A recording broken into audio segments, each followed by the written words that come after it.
بسم اللہ الرحمن الرحیم ان اللہ و ملائکتہ یصلون علی النبی یا ایہا الذین آمنوا صلوا علیہ وسلموا تسلیما اللہم صلی علی محمد وعلی آل محمد۔ محترم خواتین و حضرات، پیام صبح میں ایک بار پھر خوش آمدید۔ میں ہوں آپ کا میزبان انیق احمد۔ آج 6 ستمبر یوم دفاع پاکستان، ایک خاص دن، اور اس خاص دن کی مناسبت سے ایک خاص پروگرام ہم پیش کر رہے ہیں آپ کی خدمت میں۔ دینی پرسپیکٹو میں دفاع وطن کیا ہوتا ہے وہ بھی ہم بات کریں گے۔ ہم یہ بات کریں گے کہ قرآن کریم جو ارشاد فرماتا ہے کہ ساز و سامان تیار رکھو، ہتھیار تیار رکھو تاکہ دشمنوں پہ تمہارا رعب ہو۔ خواتین و حضرات، کچھ ہمارے دشمن ہیں، کچھ اللہ کے دشمن ہیں، اور کچھ دشمن ایسے ہیں کہ جو اللہ تعالیٰ فرما رہا ہے قرآن کریم میں، اور انشاءاللہ بھی ہم تلاوت کریں گے کہ وہ دشمن تمہیں اس کی خبر نہیں ہے، لیکن اللہ تعالیٰ کو اس کی خبر ہے۔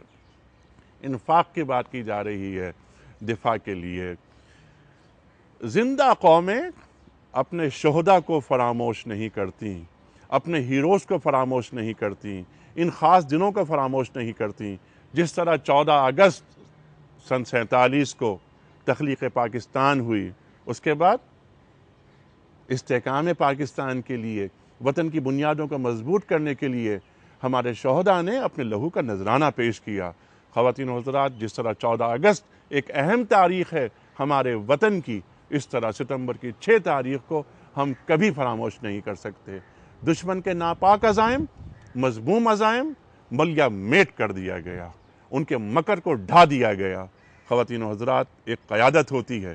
قیادت نے کہا کہ اس قوم کو للکارا ہے کہ جس قوم کے دل لا الہ الا اللہ محمد الرسول اللہ سے دھڑکتے ہیں۔ خواتین و حضرات، یہ ہوتی ہے خاص ترکیب میں قوم رسول ہاشمی۔ ہم بات کریں گے تفصیل کے ساتھ کہ دفاع وطن کیا ہوتا ہے، وطن سے محبت کیا ہوتی ہے۔ ہم علماء سے بات کریں گے، ہمارے جو نعت خواں تشریف لاتے ہیں ہمارے پروگرامز میں، جو ہمیں حمد باری تعالیٰ سناتے ہیں، جو نعت رسول مقبول صلی اللہ علیہ وسلم ہمیں سناتے ہیں اور ہم سننے کا شرف حاصل کرتے ہیں، اور جو کلام اقبال سناتے ہیں، آج ہمیں قومی نغمے سنائیں گے خواتین و حضرات، اور آپ سے ملاقات کرائیں گے ایک مجاہد سے۔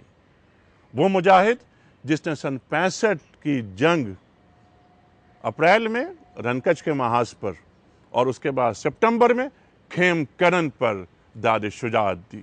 خواتین و حضرات، پروگرام کا آغاز کرتے ہیں اللہ تعالیٰ کے بابرکت نام سے۔ سورہ انفال آیت نمبر 60۔ اعوذ باللہ من الشیطان الرجیم، بسم اللہ الرحمن الرحیم۔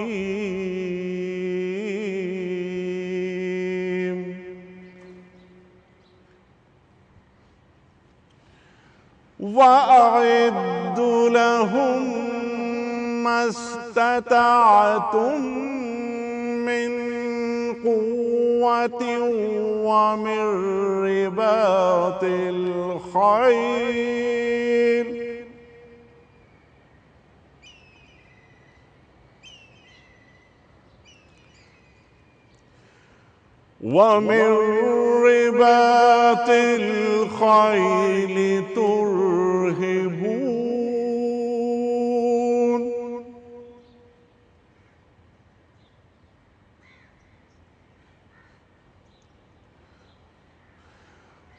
ترهبون به عدو الله وعدوكم وآخرين من دونهم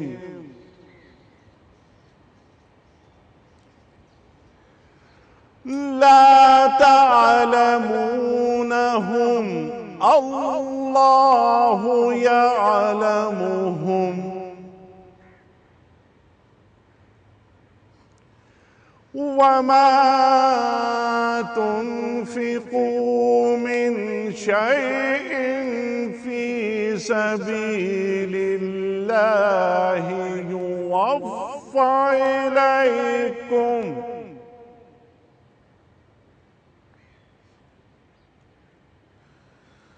في سبيل الله يوفى إليكم وأنتم لا تظلمون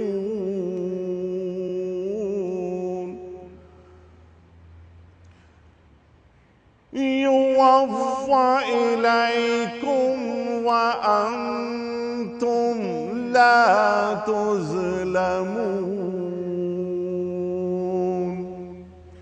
صدق اللہ العظیم۔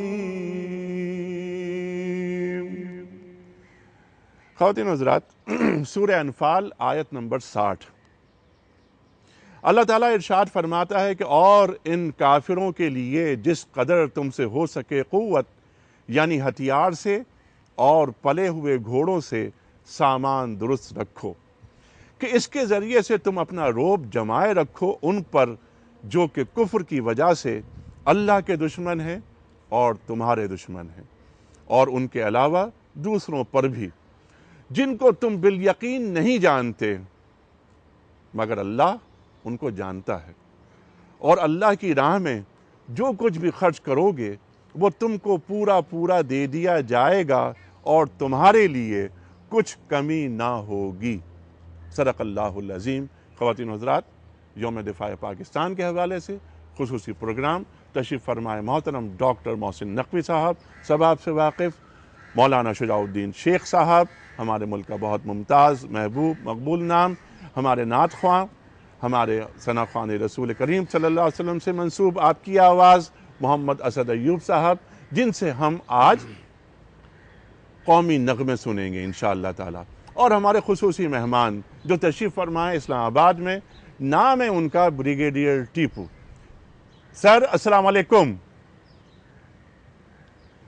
سر میں بڑا شکر گزار کہ آپ نے ہمیں وقت دیا۔ خواتین و حضرات، بریگیڈیئر ٹیپو صاحب نے 65 کی جنگ میں حصہ لیا۔ رن کچ کے محاذ پر آغاز ہوا تھا، ہم اور آپ جانتے ہیں یہ اپریل کا مہینہ تھا۔ آپ اس وقت لیفٹیننٹ تھے، آپ بنفس نفیس شریک ہوئے اور مادر وطن کی حفاظت کی، زخمی بھی ہوئے۔ 65 کی جنگ میں آپ نے خیم کرن کے محاذ پر داد شجاعت دی۔ ہم تفصیل سے بات کریں گے، لیکن پہلے اسد ایوب صاحب قومی نغمہ۔ ہم زندہ قوم ہے، پائندہ قوم ہے، ہم زندہ قوم ہے، پائندہ قوم ہے، ہم سب کی ہے پہچان، ہم سب کا پاکستان، پاکستان، پاکستان، ہم سب کا پاکستان۔ ہم زندہ قوم ہے، پائندہ قوم ہے، ہم سب کی ہے پہچان، ہم سب کا پاکستان، پاکستان، پاکستان، ہم سب کا پاکستان۔ ہر دل کے افق پر ہے چاند ایک، ستارہ ایک ہے، کلمہ بھی واحد، پرچم بھی ہمارا ایک۔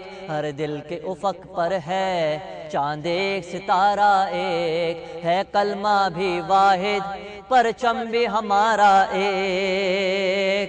ہم یک دل، ہم یک جان، ہم یک دل، ہم یک جان، ہم یک دل، ہم یک جان۔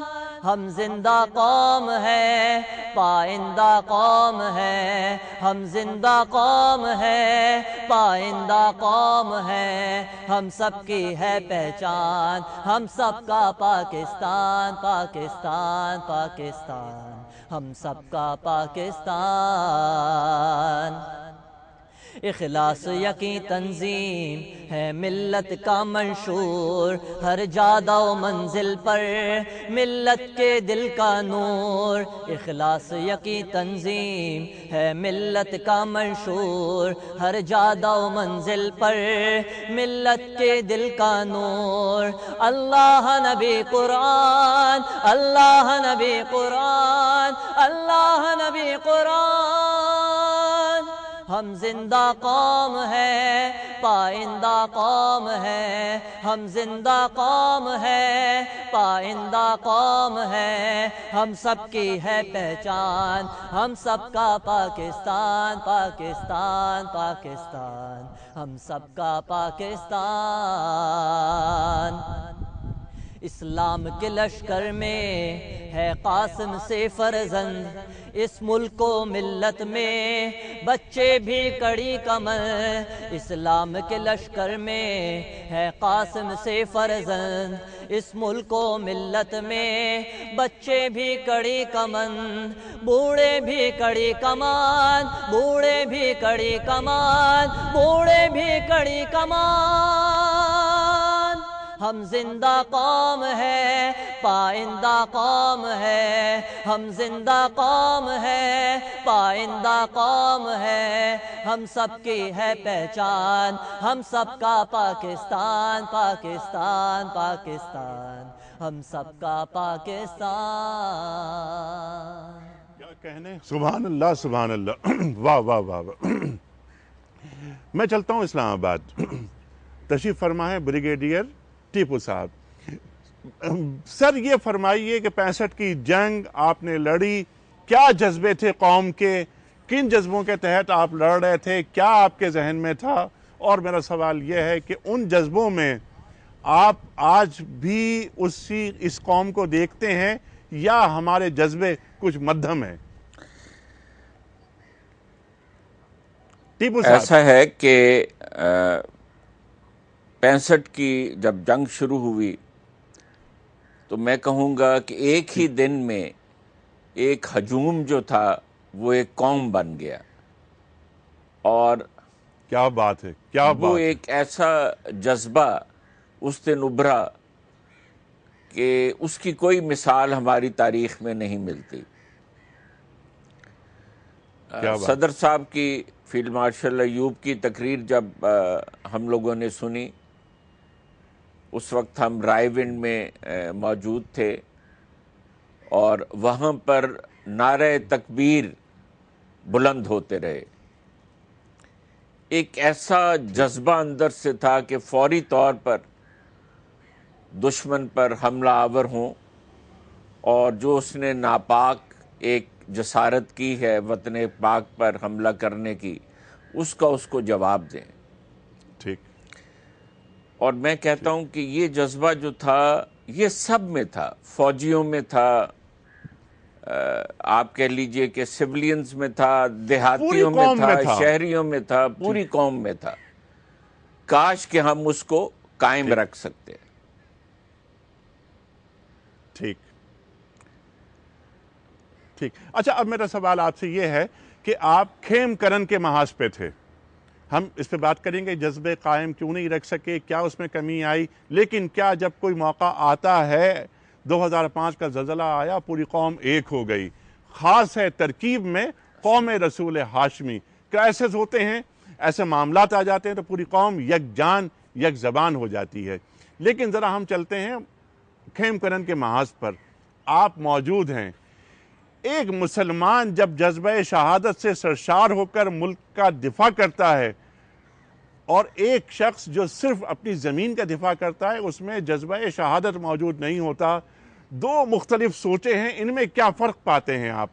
بات یہ ہے کہ جس وقت آپ ایک جذبہ شہادت لے کر سامنے جاتے ہیں، وہ شوق شہادت جس وقت ہر سپاہی میں موجود ہوتا ہے اور وہ اس جذبے سے سرشار ہوتا ہے، پھر وہ بات اور ہوتی ہے، داؤ پر کچھ اور چیز لگی ہوتی ہے، کچھ لگن اور ہوتی ہے، اور وہ شوق آپ کو آگے لے کر جاتا ہے کہ آپ کسی طرح اپنے وطن پر، اپنے اس دین کی خاطر، اپنے ملک کی خاطر قربان ہو جائیں۔ اور اپنی جان بہت چھوٹی محسوس ہوتی ہے کہ میری جان کی کوئی حیثیت نہیں اس وطن کے لیے، اور خاص طور پہ وہ وطن پاکستان جو ہم نے کلمہ طیبہ کی بنیاد پر حاصل کیا۔ اسی بات کو لے کے آگے بڑھتے ہیں۔ ڈاکٹر صاحب ذرا آپ فرمائیے اس بات میں کہ ایک دفاع وطن کے لیے، کیونکہ وطن سے محبت ایمان کا جز بھی ہے، قرآن کیا بیان فرماتا ہے، اور یہ جو آیت میں نے تلاوت کی تھی، اس آیت کا آج سے کیا تعلق ہے؟ بسم اللہ الرحمن الرحیم۔ پہلے تو ہم بریگیڈیئر ٹیپو صاحب کو اور افواج پاکستان کو سلام کرتے ہیں جنہوں نے سبحان اللہ ملک کے دفاع کے لیے لڑے اور قربانیاں دی۔ دوسری بات یہ کہ جو آپ نے سوال کیا تھا کہ ایک وطن کے یا زمین کے دفاع میں اور ایک شوق شہادت کے تحت اور پھر اسلامی مملکت کے دفاع میں کیا فرق ہے، مسئلہ یہ ہے کہ جو قومیں جو فوجیں زمین کے لیے لڑتی ہیں وہ پھر زمیں گیر ہو جاتی ہیں، لیکن اسلام ہمیں یہ سکھاتا ہے کہ اور واحد مذہب ہے کہ جو ہمیں یہ بتاتا ہے کہ موت جو اٹل حقیقت ہے اس کو بھی شکست دی جا سکتی ہے، کیا بات ہے، اور وہ شکست صرف شہادت کے ذریعے سے دی جا سکتی ہے۔ سبحان اللہ، موت کی شکست سبحان اللہ، سبحان شہادت ہے۔ کیا بات، تو جب یہ ایک قوم میں جذبہ ہوتا ہے، جب یہ ایک فوجی میں جذبہ ہوتا ہے، کمانڈر میں جذبہ ہوتا ہے کہ میں وطن کے دفاع کے ساتھ ساتھ دین کے دفاع کے ساتھ ساتھ موت کو شکست دینے جا رہا ہوں، اور پھر مجھے ایک ابدی زندگی حاصل ہو جائے گی جس کا اللہ تعالیٰ نے وعدہ فرمایا ہے، اور رزق کا بھی انتظام میرے لیے فرمایا ہے۔ اور پھر اگر ہم سورہ یاسین میں مومن علی یاسین کی وہ پڑھیں تو ادھر اسے شہید کیا گیا، اور اسی فوری اس نے کہا کہ کاش میری قوم کو معلوم ہوتا کہ اللہ تعالیٰ نے مجھے کیا درجات عطا فرمائے ہیں وہ کیا۔ تو یہ ایک عجیب سی کیفیت ہے کہ جو انسان میں پیدا ہوتی ہے، اور پھر اس کو صرف اپنی جان ہی چھوٹی نہیں محسوس ہوتی، یہ دنیا اس کو بری لگنے لگتی ہے، یہ دنیاوی زندگی اس کو بری لگنے لگتی ہے، اور وہ یہ چاہتا ہے کہ اپنے پاک وطن پہ کہ جو اسلام کے نام پہ لیا گیا، اور جو بھی مملکت اسلامیہ ہے جس جگہ بھی موجود، اللہ اس کو باقی و سالم رکھے، اس کے دفاع کے لیے پھر وہ دنیا کی ہر چیز کو قربان کرنے کو تیار ہو جاتا ہے۔ اور یہ بات ہے کہ جو جذبہ شہادت میں اور ایک عام فوجی میں کہ جو صرف کمانڈر کا حکم مان رہا ہوتا ہے چاہے بے دلی سے مان رہا ہو، تو اس میں فرق ہوتا ہے۔ یقیناً یہ سوچ کا فرق، نفسیات کا فرق، ایک جذبہ شہادت سے سرشار فورسز کا آدمی اور ایک زمین کی حفاظت کرنے والا آدمی کسی دوسرے ملک کا، زمین آسمان کا فرق ہوتا ہے سوچ میں۔ وَإِدُّ لَهُمْ مَا اسْتَطَعْتُم مِّن قُوَّةٍ، اس آیت میں قرآن کریم کا کون سا اصول ہے جو ہمیں تعلیم کیا جا رہا ہے؟ اعوذ باللہ من الشیطان الرجیم، بسم اللہ الرحمن الرحیم۔ یہ سورہ انفال کی آیت نمبر 59 ہم پڑھ رہے ہیں۔ اسی سورہ انفال کی آیت نمبر 39 ہے جہاں قرآن قتال تک کا مقصد بیان کرتا ہے، وَقَاتِلُوهُمْ حَتَّى لَا تَكُونَ فِتْنَةٌ وَيَكُونَ الدِّينُ كُلُّهُ لِلَّهِ، قتال کرو ان کے خلاف، جنگ کرو ان کے خلاف، یہاں تک کہ کوئی فتنہ باقی نہ رہے اور دین پورے کا پورا اللہ کے لیے ہو جائے۔ قرآن یہ بھی بتاتا ہے کہ دین اللہ کے نزدیک تو فقط اسلام ہے۔ تو مسلمان کی نگاہ صرف ایک وطنی خطے زمین تک محدود نہیں ہو سکتی، بلکہ یہ ساری زمین وہ سمجھتا ہے کہ اللہ سبحانہ وتعالیٰ کی ہے، اور لہو ملک السماوات والارض، جو اللہ کی شان ہے کہ وہ آسمان و زمین کی بادشاہت اس اللہ کے لیے ہے۔ ایک بندہ مومن اس کی بادشاہت کے نفاذ کے لیے زمین پر کوشش کرے گا۔ تو یہی سورہ انفال غلبہ دین کا تصور بندہ مومن کے سامنے رکھتی ہے، فتنے کا خاتمہ ہو، وہ حالات کہ جن میں اللہ کی بندگی ممکن نہ رہے کامل طور پر، ان کو فروغ کرنے کے لیے، ان کو ختم کرنے کے لیے دین قتال تک کا حکم دیتا ہے۔ اب اگر یہ خطہ زمین، دیکھیے وطن میں بھی فرق ہوتا ہے، اس پاکستان سے اگر ہماری کوئی محبت ہے تو دراصل کلمے کی بنیاد پر ہے، اور یہ پاکستان اگر اس کو ہم کوئی قدر کی نگاہ سے دیکھتے ہیں یا اس کے لیے محنت کرنے کو اپنا ایک فریضہ سمجھتے ہیں تو ایک مسلمان کی حیثیت میں اس لیے کہ ہم نے یہ کلمے کی بنیاد پر حاصل کیا تھا۔ شیخ صاحب، یہ دین سامنے تھا ہمارے، کوئی معاشی مفادات نہیں تھے۔ پاکستان کا مطلب کیا؟ لا الہ الا اللہ، لا الہ الا اللہ، اور یہ ہم نے بڑی قربانیاں دے کر حاصل کیا، اور ہم اس کی حفاظت کرنا بھی جانتے ہیں۔ جی، جہاں بات کٹ رہی ہے یہیں سے بات شروع ہوگی شیخ صاحب، میں چاہتا ہوں کہ اس پر بات کریں، پھر اس میں اللہ کے دشمن، ہمارے دشمن اور کچھ دشمنوں کی بات ان کی بھی بیان کی گئی ہے جن کی وضاحت نہیں کی گئی۔ قیامت تک وہ کون سے دشمن ہیں جو اس آیت میں اللہ تعالیٰ بیان کر رہا ہے؟ اسلحہ کیوں جمع کیا جاتا ہے؟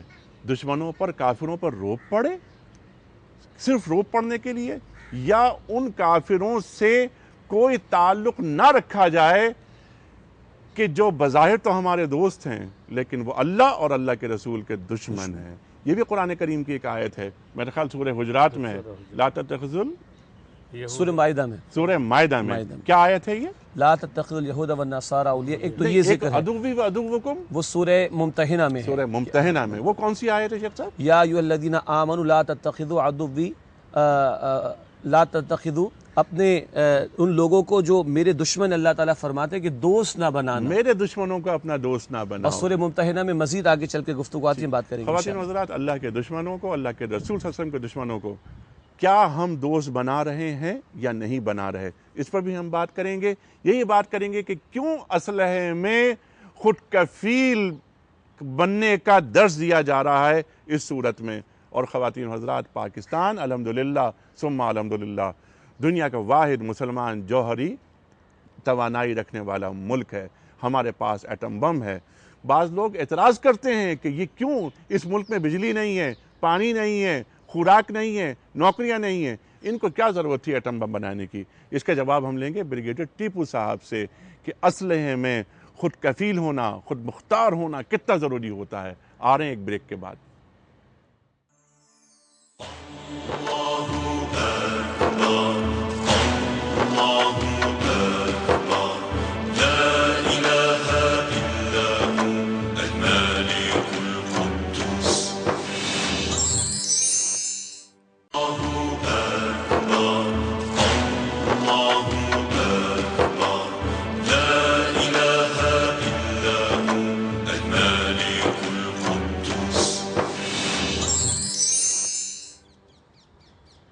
ویلکم بیک خواتین و حضرات، پیام صبح میں ایک بار پھر خوش آمدید. آج کا پروگرام یوم دفاع پاکستان کے حوالے سے خصوصی پروگرام. بات ہو رہی ہے 6 ستمبر 65 کے شہداء کے حوالے سے، جنہوں نے اپنی جان اس مملکت کی حفاظت کے لیے قربان کر دی. اور ڈاکٹر محسن نقوی صاحب نے نقطہ اٹھایا کہ شہید وہ ہوتا ہے جو موت کو شکست دے دیتا ہے. شہید وہ ہوتا ہے جو موت کو شکست دے دیتا ہے اور اپنے دشمن کو ہمیشہ کے لیے مار دیتا ہے. خواتین و حضرات، دشمن کو اندازہ تھا کہ انہوں نے کس قوم کو للکارا ہے. بریگیڈیئر صاحب بات کر رہے تھے فیلڈ مارشل ایوب خان کی تقریر کے حوالے سے کہ فیلڈ مارشل نے اپنے خطاب میں کہا کہ اس قوم پر حملہ کیا گیا ہے کہ جس کے سینوں میں لا الہ الا اللہ محمد رسول اللہ یہ کلمہ موجود ہے. اس کلمے کی روشنی موجود ہے جو ہمارے خون میں گردش کرتی ہے.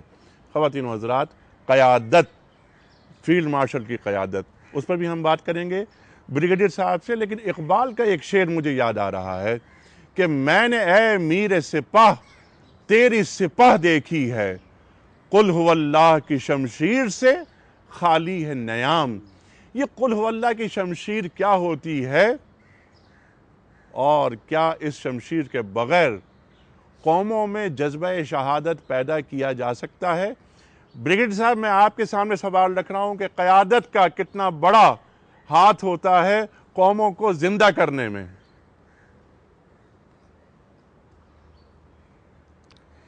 بریگیڈیئر صاحب، میری آواز آ رہی ہے آپ کو؟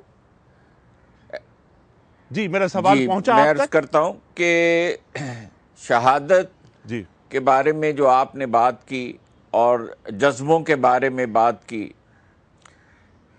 یہ سب اپنی جگہ، لیکن اس کے ساتھ ساتھ جو قیادت ہے اس کا اچھا ہونا وہ بہت ضروری ہے. ایک قائد کا ملنا ایک قوم کو بنا دیتا ہے، اور اس جنگ میں فیلڈ مارشل ایوب خان کا کردار بہت اچھا رہا. اس تقریر سے لے کر آخر تک انہوں نے اپنی قوم کی اور فوج کی بہت اچھے طریقے سے رہنمائی کی.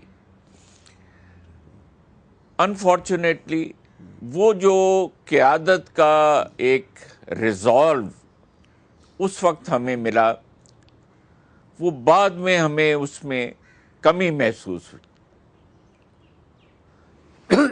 آج جو ہم دشمنوں سے لڑ رہے ہیں تو میں دیکھتا ہوں کہ جو نوجوان افسر اور جوان محاذوں پر ہیں، ان میں وہی جذبہ ہے جو ہم میں تھا. نہیں ہے تو یہ بات نہیں ہے، اس وقت قوم ہمارے ساتھ تھی اور لیڈر ایسا تھا کہ جو لیڈ کرنا جانتا تھا. آج نہ وہ قوم کی بیکنگ ہے نہ ویسی قیادت ہے۔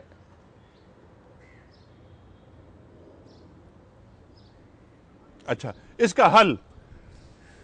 اس کا حل تو یہ ہے کہ قوموں کو ایک دن میں تیار نہیں کیا جاتا، قومیں بنتی ہیں ایک مسلسل جد و جہد سے، اور اس کے لیے ہم سب کو مل کر کام کرنا ہے۔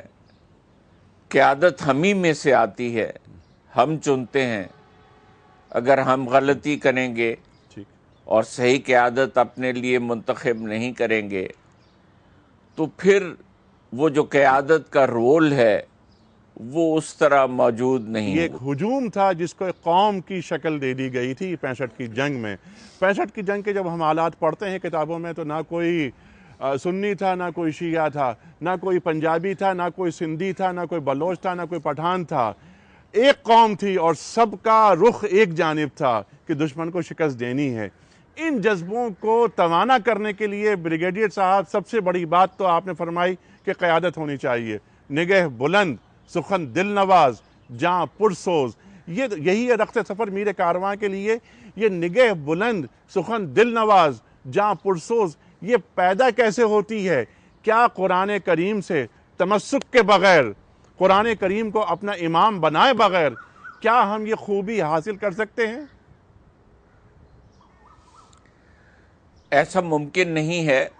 ہمیں ہر صورت اپنے دین سے رہنمائی حاصل کرنی ہے، اور ہمارا دین ایک ایسا مکمل ضابطۂ حیات ہے جو کہ ہمیں زندگی کے ہر شعبے میں رہنمائی فراہم کرتا ہے۔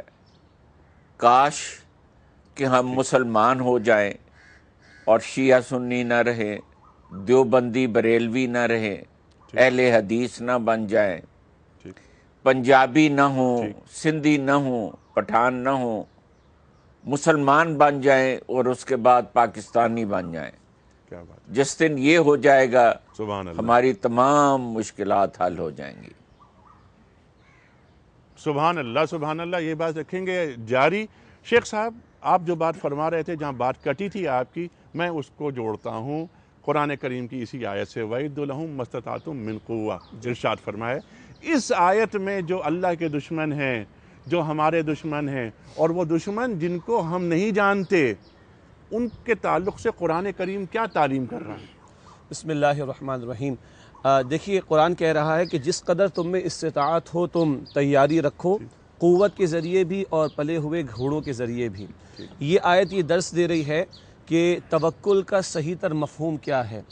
بندہ مومن کی بات ہو رہی ہے، وہ اپنے معاملات میں اسباب کو اختیار کرے اور رب العالمین پر بھروسہ رکھے۔ یہ جو نبی پاک صلی اللہ علیہ وسلم نے فرمایا کہ اونٹ باندھو اور پھر رب العالمین پر توکل کرو، تو یہ آیت توکل کا صحیح مفہوم بھی ہمارے سامنے بیان کرتی ہے۔ اگلی بات، جو تم میں استطاعت ہو، اس میں اشارہ اس بات کی طرف ہے کہ ہر دور میں جو بھی دفاع کی صلاحیت ہوگی، جو جنگی تیاری ہوگی، اس کے تقاضے مختلف ہوں گے۔ کبھی تیر اور کمان استعمال ہوتی تھی، کبھی تلواریں استعمال ہوتی تھیں، تو آج جو ہے وہ ہتھیاروں کی دیگر اقسام استعمال ہو رہی ہیں۔ تو جو تمہارے اندر استطاعت ہو تم اس کو اختیار کرنا۔ آگے جو فرمایا کہ ترہبون بہ عدو اللہ وعدوکم، اپنے اور اللہ کے دشمنوں کو تم مرعوب کرنا۔ اس میں مجھے یاد آتا ہے کہ 14 مئی 1998 جب بھارت نے دھماکوں کا اعلان کر دیا تو 15 مئی کی صبح واجپئی کا بیان آیا تھا کہ ہم پاکستان کی اینٹ سے اینٹ بجا دیں گے۔ 14 دن کی بات ہے، 28 مئی کو ہم نے اللہ کے فضل سے اعلان کیا، تو 29 مئی کی صبح کو اس کا بیان آتا ہے کہ we are ready for the table talks, ہم مذاکرات کے لیے تیار ہیں۔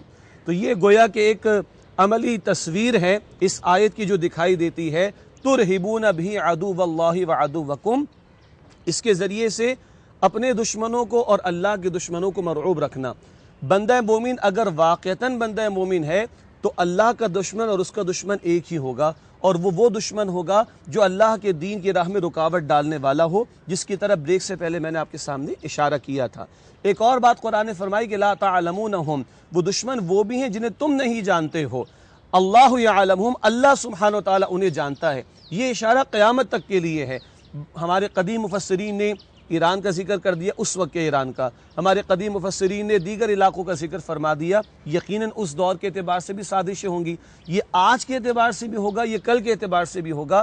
ہم ممکن ہے کسی کو ظاہری اعتبار سے کچھ معاشی مقاصد کے لیے، کچھ دنیاوی مفادات کے لیے اپنا دوست سمجھ بیٹھیں، مگر حقیقت کے اعتبار سے وہ اللہ کے دین کا دشمن ہو تو قرآن کہہ رہا ہے کہ تم انہیں نہیں جانتے ہو، اس لیے تیاری ضرور رکھنا اپنے دفاع کے لیے۔ اور یہ دفاع بندہ مومن کیوں کرے گا؟ اپنی جان بچانے کے لیے نہیں، اپنا ایمان بچانے کے لیے، اپنا مال بچانے کے لیے نہیں، اپنی ایمانی دولت کو بچانے کے لیے۔ اس لیے کہ اگر یہ خطہ زمین ہم نے اللہ کے نام پر لیا ہے تو میں یہ سمجھتا ہوں کہ وہ اللہ کے دین کی حفاظت کا ذریعہ بھی ہوگا، ورنہ قرآن دیگر مقامات پر کہتا ہے کہ اگر کفار تم پر غالب آ جائیں گے تو تمہارے لیے اپنے دین پر قائم رہنا بھی جو ہے وہ مشکل ہو جائے گا۔ سبحان اللہ، سبحان اللہ۔ یہی آگے چلتی ہے بات، اپنے دشمن اللہ کے دشمن اور آخر قیامت تک کے لیے دشمن، جو اللہ جانتا ہے ہم نہیں جانتے۔ پھر اللہ تعالیٰ آگے فرما رہا ہے کہ اس سلسلے میں جو تم خرچ کرو گے وہ تم کو پورا پورا دیا جائے گا، کوئی ظلم نہیں ہوگا، یعنی کوئی کمی نہیں کی جائے گی۔ یہاں کیا اللہ تعالیٰ فرمانا چاہ رہا ہے؟ بسم اللہ الرحمن الرحیم۔ شجاع صاحب کی بات کو ہم تھوڑا سا اور ایکسپلین کر دیں۔ ٹھیک، انہوں نے ماشاءاللہ بہت ہی مختصر انداز سے اس کو کیا۔ دیکھیں، یہ جو مستطاعتم میں ما ہے، اس کو ہم لوگ کہتے ہیں کہ یہ ماء موصولہ ہے۔ اس کے معنی یہ ہوتے ہیں کہ جتنی بھی، یعنی اس کا ترجمہ آپ یہ کریں کہ جتنی بھی، جو کچھ بھی، اس ماء میں سب کچھ داخل ہے، تمام استطاعت، ہر قسم کے استطاعت، اور پھر اس کے ساتھ قوت کا لفظ جو ہے وہ استعمال کیا، یعنی اپنے میں جتنی قوت پیدا کر سکتے ہو وہ کرو، اور اس کی کوئی لمٹ نہیں ہے، کیونکہ ماء کی کوئی لمٹ نہیں ہے ماء موصولہ کی۔ ٹھیک ہے۔ اس کے بعد یہ ہے کہ من رباط الخیل ہے۔ خیل دیکھیں، عربی میں گھوڑے سے زیادہ تیز رفتار اس وقت کوئی چیز نہیں ہوتی تھی، ٹھیک ہے، اور ان کو خاص طور پہ تیار کیا جاتا تھا اس کے لیے، جنگ کے لیے۔ تو یہاں ہمیں یہ بتایا گیا کہ اپنے دور کے لحاظ سے، جیسے مولانا فرما رہے تھے کہ آپ کے دور کے لحاظ سے جو بھی جنگی سامان ہو سکتا ہے، اور جتنی تیزی اس میں اور جتنی اسپیڈی آپ وہ چیزیں اختیار کر سکتے ہیں کریں، چاہے وہ سپر کمپیوٹر ہی کیوں نہ ہو، ٹھیک ہے، وہ ساری چیزیں جو ہیں وہ رباط الخیل میں داخل ہیں۔ بعد میں جو یہ فرمایا گیا کہ اللہ کے دشمن، پھر تمہارے دشمن، پھر وہ دشمن جن کو تم نہیں جانتے اللہ جانتا ہے، تو یہ اللہ تبارک و تعالیٰ نے 3 ٹکڑوں میں کیوں کہا ہے، کیوں فرمایا ہے؟ اس لیے کہ مسلمان کسی دور میں، اور ہر دور میں ایسا ہوتا رہا کہ کچھ فیکشنز یہ سمجھتے ہیں کہ یہ جو ہے یہ ہمارا دوست ہے، یہ دشمن نہیں ہے، یہ قوم یا یہ گروہ ہمارا دوست ہے یا دشمن ہے، یا یہ اس میں رہتے ہیں، تو اس کی میزان یہ دی کہ وہ اللہ اور اس کے رسول کا دشمن ہوگا۔ یہ نہیں، تمہارے پاس پیمانہ یہ ہے کہ اگر کوئی تم سے دوستی کا اظہار کر رہی ہے، مخالف قوم یا غیر مسلم قوت کوئی تم سے دوستی کا مظاہرہ کر رہی ہے، تو اس بات کو دیکھو کہ کیا اس سے دوستی منتج کس بات پہ ہوگی، رزلٹ اس کا کیا نکلے گا، کیا اللہ اور اس کے رسول کو اور اس کے پیغام کو اس سے زک پہنچے گی؟ اگر ایسا ہے تو سمجھ لو کہ وہ اللہ کا بھی دشمن ہے، تمہارا بھی دشمن ہے۔ اچھا، پھر اس میں مبہم رکھا کہ پھر بہت سے وہ لوگ ہیں کہ جو ہوں گے تم نہیں ان کو جانتے لیکن اللہ جانتا ہے، تو جیسا مولانا نے فرمایا کہ یہ تا قیامت ہوتا رہے گا، اور اس کا میزان پھر وہی ہے کہ وہ عدو اللہ ہے، اس کی طرف آپ کو پلٹ کے دیکھنا پڑے گا کہ بالآخر اس کا نقصان جو ہے وہ ملت اسلامیہ کو، مسلمانوں کو ہوگا، اس کے دین کو پہنچے گا یا نہیں پہنچے گا۔ یہ ایک میزان ہے کہ جو شروع میں عطا فرما دی۔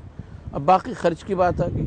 خرچ کی جو بات ہے وہ انسان کے ایک نفسیاتی پہلو یہ ہے، قوموں کا بھی، کہ جیسے آپ نے بھی انٹرو میں آپ کہہ رہے تھے کہ کہتے ہیں کہ بھئی بجلی نہیں ہے، پانی نہیں ہے، تو یہ ایٹمی قوت بننے کی کیا ضرورت تھی؟ تو ترہبون بھی، ترہبون کا جو لفظ ہے وہ ڈیٹرنس کے لیے آتا ہے، یعنی اتنی قوت پیدا کر لو کہ دوسرا ہمت ہی نہ کر سکے، اس پر اتنی ہیبت طاری ہو جائے کہ وہ کبھی کوشش ہی نہ کر سکے تمہارے طرف پلٹ کے آنے کی۔ بالکل شیخ صاحب، بہت برے حالات تھے اسرائیل کے۔ جی، گولڈا میئر تھی وزیر اعظم، ایک ڈیفنس پیکٹ ہونا تھا، اسلحے کی ڈیل ہونی تھی، تو گولڈا میئر کے کچھ الفاظ وہ آپ کو یاد ہے؟ بالکل یاد ہے، ارشاد فرمائیے۔ بسم اللہ الرحمن الرحیم۔ ایک لفظ قوت بھی جو اس آیت میں آیا تو نبی پاک صلی اللہ علیہ وسلم نے اس کی ایک وضاحت بھی فرمائی جو آج کے تناظر میں بھی بہت قیمتی ہے. آپ نے فرمایا کہ قوت جو ہے وہ پھینکنے میں ہے, قوت جو ہے وہ پھینکنے میں ہے. اس زمانے میں تیر پھینکے جاتے تھے, آج بوم بھی ہو سکتا ہے اور میزل بھی ہو سکتا ہے اور کل کچھ اور بھی ہو سکتا ہے. تو اس طور پر بھی جس استطاعت کی طرف اشارہ ڈاکٹر صاحب نے فرمایا وہ سب بروئے کار لائی جائے گی. اور میں عرض کرتا ہوں کہ رب العالمین نے چھپڑ پھاڑ کر اس پاکستان کو یہ صلاحیت دی ہے. یہ پوری امت مسلمہ کی امانت ہے ہمارے پاس, اور اگر آج اللہ نہ کرے کوئی اس کے ساتھ خیانت کا معاملہ کرتا ہے تو وہ پوری امت کے ساتھ غداری کا مرتکب ہوگا. ٹھیک ہے. اچھا, یہاں پر ایک بات گولڈا میئر کی بات میں آپ سے کروانا چاہ رہا تھا, لیکن آپ نے جو ذکر فرمایا سرکار دو عالم صلی اللہ علیہ وآلہ وسلم کا, آپ کا ایک فرمان مجھے یاد آیا کہ رزقی تحتا رمحی, میرا رزق میرے نیزے کی انی کے نیچے ہے. اور اسی کی وہ وضاحت ہے جو گولڈا میئر کی طرف آپ اشارہ کر رہے ہیں کہ جب وہ اسرائیل اور عرب وار کا معاملہ 67 کا ہم سب کے علم میں ہے, تو کسی نے سوال کیا بعد میں انٹرویو کی صورت میں کہ بھئی تم نے یہ جذبہ کہاں سے حاصل کیا, یہ قوت کیسے پیدا ہو گئی, یہ جذبے کی بیداری کیسے ہو گئی؟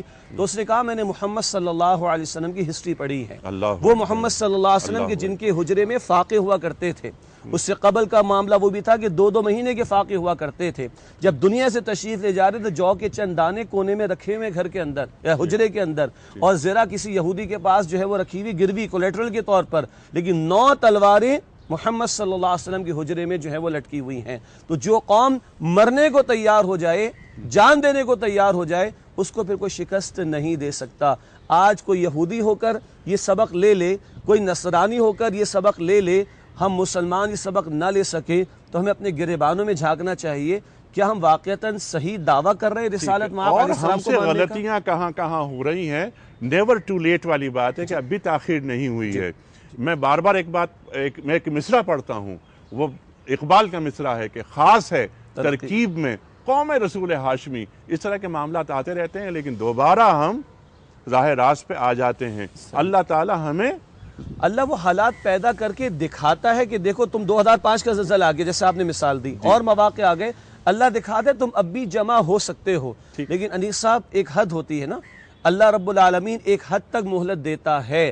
تو بندہ جسے ہمارے معروف معنی میں کہہ دیا جاتا ہے جھٹکے سے پہلے پلٹ آئے اللہ کی طرف, اور وہ پلٹ آنے کے لیے بنیاد آج بھی وہی ہے جو آج سے 66 برس پہلے تھی, کہ جس کلمے کی بنیاد پر یہ خطہ لیا تھا, جس کلمے کی بنیاد پر جذبہ جہاد بیدار ہوتا ہے بندہ مومن میں, وہی کلمہ آج ہمیں جوڑ سکتا ہے. اگر یہ نہیں تو پھر اس پاکستان کے استحکام پر پھر سوال اٹھ سکتا ہے. ٹھیک ہے, کیونکہ اللہ تعالیٰ نے جو پیمانہ اور معیار مقرر کیا ہے اس پر عمل کرنا ہوگا, کیونکہ اللہ تعالیٰ کی سنت تبدیل نہیں ہوتی, اور اللہ تعالیٰ کا وعدہ ہے کہ انتم الاعلون ان کنتم مؤمنین, تم ہی فتح یاب ہوگے, کامیاب ہوگے, بشرطے کہ تم مومن ہو.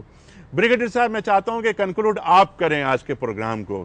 آپ یہ فرمائیں جیسے آپ نے آغاز میں یہ فرمایا تھا کہ اب ان جذبوں میں کچھ کمی پاتے ہیں آپ, یہ جذبے دوبارہ توانا کیسے ہو سکتے ہیں؟ کیا آپ نسخہ آپ تعلیم کریں گے, نسخہ بیان فرمائیے. میں عرض کروں کہ میرے خیال میں ہمارا نظام تعلیم جو ہے اس کو ری سٹرکچر کرنے کی ضرورت ہے.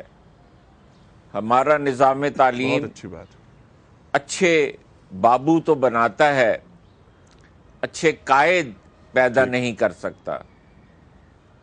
تو ہمیں ایسا نظام تعلیم چاہیے جو ہمیں ایک مضبوط مسلمان بنائے, ایک اچھا پاکستانی بنائے. اور اس میں یہ سیاسی مسئلہ ہے. بہر صورت انہوں نے 18th امینڈمنٹ میں ایجوکیشن کو پروونشل سبجیکٹ بنا دیا ہے. تعلیم ایک ایسی تاکہ ہیرو مقامی ہو جائیں. تو یہ ایک انتہائی غلط کام ہے میرا خیال ہے, پاکستان توڑنے کی سازش ہے. بہت شکریہ بریگیڈیئر صاحب, آپ نے بہت اہم بات فرمائی. جو نظام تعلیم ہے, جو کریکلم ہے, اس پر نگاہ ڈالنی چاہیے. ہم نوکری کرنے والے بچے نہیں پیدا کریں کہ ڈگری لی اور اس ڈگری کو چیک کی شکل میں جا کر کیش کرایا اور ایک بچے کا یا بچی کا خواب اس سے بڑھ کے نہ ہو کہ صبح ٹائی لگا کر مجھے کسی بینک میں نوکری کرنی ہے اور اس نظام کو دوام بخشنا ہے جسے ہم کہتے ہیں کیپٹلزم۔ ایک باطل نظام کے لیے ہمارے بچے ان کے آلہ کار بن جاتے ہیں نادانستگی میں۔ تو سلیبس ہمارا ایسا ہو جو بتائے کہ بندے مومن کیا ہوتا ہے، اور ایک مسلمان بچے کی نفسیات اور ایک غیر مسلم بچے کی نفسیات میں کیا فرق ہوتا ہے، جس طرح ایک غیر مسلم آرمی سے وابستہ فوجی کی نفسیات میں اور ایک مسلمان فوجی کی نفسیات میں زمین آسمان کا فرق ہوتا ہے۔ خواتین و حضرات، پروگرام یہاں ختم کر رہے ہیں، لیکن پروگرام ختم ہوگا قومی نغمے پر۔ آج کا دن خاص دن، اللہ تعالیٰ پاکستان کی حفاظت کرے گا، کیونکہ یہ 27 رمضان کی مبارک ساعتوں میں معرض وجود میں آیا۔ اسد ایوب۔ میں بھی اپنی جانب سے افواج پاکستان کے ان شہداء کو سیلیوٹ پیش کرتا ہوں کہ اللہ تعالیٰ ان کے درجات بلند فرمائے جنہوں نے اس ملک کے لیے قربانیاں دی۔ آمین۔